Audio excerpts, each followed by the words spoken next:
নমস্কার বন্ধুরা।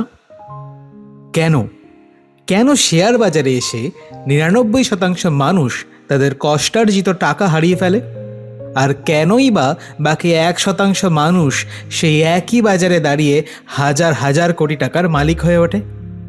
এর উত্তর কোনো গোপন টিপস বা লটারিতে নেই। এর উত্তর লুকিয়ে আছে ১৯৪৯ সালে লেখা একটি বইয়ের পাতায়, যেই বইটিকে স্বয়ং ওয়ারেন বাফেট বলেছেন ইনভেস্টমেন্টের ওপর লেখা সর্বকালের সেরা বই। আজ আমরা জানব সেই সিক্রেট যা আপনার চিন্তাভাবনা এবং আপনার পকেটের অবস্থা দুটোই বদলে দিতে পারে। বেঞ্জামিন গ্রাহাম এই বইতে আমাদের এক অদ্ভুত চরিত্রের সাথে পরিচয় করিয়ে দেন। তার নাম মিস্টার মার্কেট।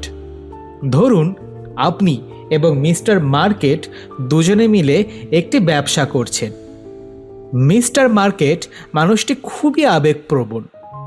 প্রতিদিন সকালে মিস্টার মার্কেট আপনার বাড়িতে আসেন এবং আপনাকে একটি দাম বলেন, যে দামে তিনি আপনার শেয়ারটি কিনতে চান অথবা আপনাকে তার শেয়ারটি বিক্রি করতে চান। কিন্তু সমস্যা হলো মিস্টার মার্কেটের মুড সবসময় ঠিক থাকে না। যেদিন তিনি খুব খুশি থাকেন সেদিন তিনি কেবল ভালো খবর দেখেন এবং আপনাকে অনেক চড়া দাম অফার করেন, আর যেদিন তিনি মন মরা থাকেন সেদিন তিনি ভাবেন পৃথিবী বুঝি ধ্বংস হয়ে যাবে, আর তাই তিনি জলের দরে আপনাকে শেয়ার বিক্রি করতে চান। এখন গ্রাহাম আমাদের প্রশ্ন করেছেন, একজন বুদ্ধিমান বিনিয়োগকারী বা ইন্টেলিজেন্ট ইনভেস্টর হিসেবে আপনি কি করবেন? মিস্টার মার্কেটের এই পাগলামি দেখে আপনিও কি প্রভাবিত হবেন, নাকি তার মুড সুইংকে নিজের লাভে কাজে লাগাবেন? গ্রাহাম বলেন, ইনভেস্টর এবং স্পেকিউলেটরের মধ্যে পার্থক্য আকাশ পাতাল। একজন স্পেকিউলেটর মিস্টার মার্কেটের কথায় নাচে, কিন্তু একজন ইনভেস্টর মিস্টার মার্কেটকে ব্যবহার করে। যখন মিস্টার মার্কেট সস্তায় জিনিস বিক্রি করেন তখন ইনভেস্টর কেনেন, আর যখন মিস্টার মার্কেট চড়া দামে কিনতে চান তখন ইনভেস্টর বিক্রি করেন। বইটির দ্বিতীয় এবং সবচেয়ে গুরুত্বপূর্ণ কনসেপ্ট হলো মার্জিন অফ সেফটি। ধরুন আপনি একটি ব্রিজ বানাচ্ছেন যার ওপর দিয়ে 10 টনের ট্রাক যাবে। আপনি কি ব্রিজটি এমনভাবে বানাবেন যাতে সেটি ঠিক 10 টনই ভার নিতে পারে? না, আপনি সেটি বানাবেন 30 টন ভার নেওয়ার মতো করে, যাতে কোনো দুর্ঘটনাই না ঘটে। বিনিয়োগের ক্ষেত্রেও তাই। কোনো শেয়ারের আসল দাম বা ইন্ট্রিনসিক ভ্যালু যদি 100 টাকা হয়, তবে আপনি সেটি 70 বা 60 টাকায় কিনবেন। এই যে বাড়তি গ্যাপ, এটাই আপনার মার্জিন অফ সেফটি। এইটাই আপনাকে ভুল হওয়া থেকে বাঁচাবে। বন্ধুরা, বেঞ্জামিন গ্রাহাম আমাদের কেবল টাকা কামাতে শেখায়নি, তিনি আমাদের চরিত্র গঠন করতেও শিখিয়েছেন। তিনি বলেছেন, শেয়ার মার্কেটে সফল হওয়ার জন্য আপনার হাই আইকিউ এর কোনো প্রয়োজন নেই, প্রয়োজন শুধু আবেগ নিয়ন্ত্রিত করার ক্ষমতা। আমাদের জীবনেও দেখুন, আমরা অনেক সময় হুজুকে মেতে সিদ্ধান্ত নিই। সবাই যেটা করছে আমরাও সেটাই করতে চাই, কিন্তু গ্রাহাম শিখিয়েছেন ডিসিপ্লিন বা শৃঙ্খলা।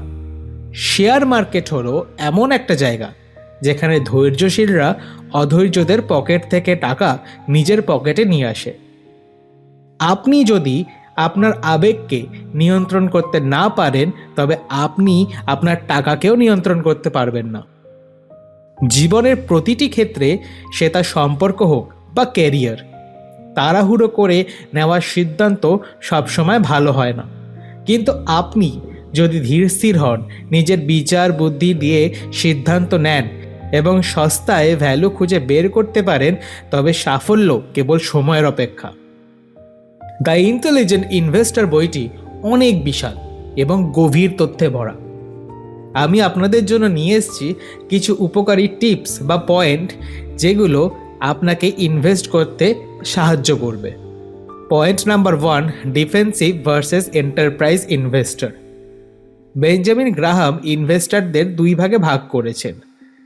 1, ডিফেন্সিভ ইনভেস্টর, যারা খুব বেশি সময় দিতে চান না বা ঝুঁকি নিতে চান না। তাদের জন্য তিনি ইন্ডেক্স ফান্ড বা ভালো ব্লু চিপ কোম্পানিতে দীর্ঘমেয়াদী বিনিয়োগের পরামর্শ দিয়েছেন। এন্টারপ্রাইজিং ইনভেস্টর তারা যারা বাজার নিয়ে গবেষণা করতে প্রস্তুত এবং ঝুঁকি নিতে ইচ্ছুক। তাদের জন্য তিনি আন্ডার ভ্যালুড স্টক খোঁজার পরামর্শ দিয়েছেন। এখন আপনাদের জন্য একটি প্রশ্ন, আপনি কোন দলে?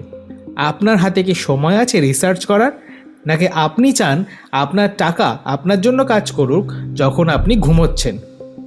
আমাকে এর উত্তর কমেন্ট সেকশনে জানান। Point number 2, dollar cost averaging. এটি নতুন বিনিয়োগকারীদের জন্য সবচেয়ে শক্তিশালী একটি টিপ। মার্কেটের ওঠানামা নিয়ে চিন্তা না করে প্রতি মাসে একটি নির্দিষ্ট পরিমাণ টাকা বিনিয়োগ করা আমাদের উচিত। মার্কেট যখন নিচে থাকে তখন আপনি বেশি ইউনিট পান, আর যখন ওপরে থাকে তখন কম। এতে গড় কেনা দাম বা অ্যাভারেজ কস্ট কমে আসে। মার্কেট টাইমিং করার চেষ্টা করবেন না, তার চেয়ে বরং ডিসিপ্লিন মেনে চলুন। প্রতি মাসে অল্প অল্প করে ইনভেস্ট করুন, দেখবেন কম্পাউন্ডিংয়ের জাদুতে 10 বছর পরে আপনি অবাক হয়ে যাবেন।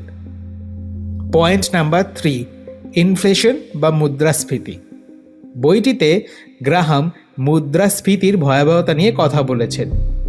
ব্যাংকে টাকা ফেলে রাখলে তার ভ্যালু কীভাবে দিনে দিনে কমে যাচ্ছে সেটা আমাদেরকে বুঝিয়েছেন। আপনার টাকা যদি ব্যাংকে অলস পড়ে থাকে তবে আপনি আসলে গরিব হচ্ছেন, কারণ জিনিসের দাম বাড়ছে কিন্তু টাকার মান কমছে। ইনভেস্টমেন্ট হলো সেই ঢাল যা আপনাকে এই ইনফ্লেশন থেকে বাঁচাবে। Point number 4, management quality. শুধু শেয়ারের দাম কম হলেই হবে না, কোম্পানির ম্যানেজমেন্ট সৎ এবং দক্ষ কিনা তা দেখা খুব জরুরি। শেয়ার কেনার আগে ভাবুন, আপনি কি সেই কোম্পানির মালিকদের বিশ্বাস করেন? যদি না করেন তবে সেই শেয়ার কিনবেন না। বন্ধুরা, ভিডিও শেষ করার আগে আপনার জন্য রইল 3টি গোল্ডেন রুল। রুল নাম্বার 1, কখনো ধার করে বিনিয়োগ করবেন না, নিজের জমানো টাকা দিয়েই শুরু করুন। রুল নাম্বার 2, পোর্টফোলিও ডাইভার্সিফাই করুন, সব ডিম এক ঝুড়িতে রাখবেন না, বিভিন্ন সেক্টরের ভালো কোম্পানিতে বিনিয়োগ করুন। রুল নাম্বার 3, ধৈর্য ধরুন। রোম যেমন একদিনে তৈরি হয়নি, তেমনি সম্পদও রাতারাতি তৈরি হয় না। আপনার ইনভেস্টমেন্টকে গাছের মতো বড় হতে সময় দিন। সবশেষে বেঞ্জামিন গ্রাহামের সেই অমর উক্তিটি মনে রাখবেন, An investment operation is the one which, upon through analysis, promises safety of principal and an adequate return. অর্থাৎ আসল বিনিয়োগ সেটাই যেখানে আপনি বিচার বিশ্লেষণ করবেন, আপনার মূলধন নিরাপদ থাকবে এবং আপনি একটি সন্তোষজনক লাভ পাবেন। বাকি সব কিছুই হলো জুয়া। আজ নিজেকে প্রশ্ন করুন, আপনি কি একজন জুয়ারি হতে চান নাকি একজন ইন্টেলিজেন্ট ইনভেস্টর? সিদ্ধান্ত আপনার। তো বন্ধুরা, আজকের মতো ভিডিওটা এখানেই শেষ করলাম। ভিডিওতে লাইক করবেন আর শেয়ার করুন সেই সব মানুষের সাথে যারা নতুন নতুন ইনভেস্টমেন্টের দুনিয়ায় পা রেখেছেন। আর চ্যানেলটিকে সাবস্ক্রাইব করুন, কারণ পরবর্তীকালে এরকম অনেক অনেক বইয়ের সামারি নিয়ে আমি হাজির হব আপনাদের কাছে। দেখা হবে পরের ভিডিওতে। ততক্ষণ পর্যন্ত শিখতে থাকুন, বিনিয়োগ করতে থাকুন। বাই।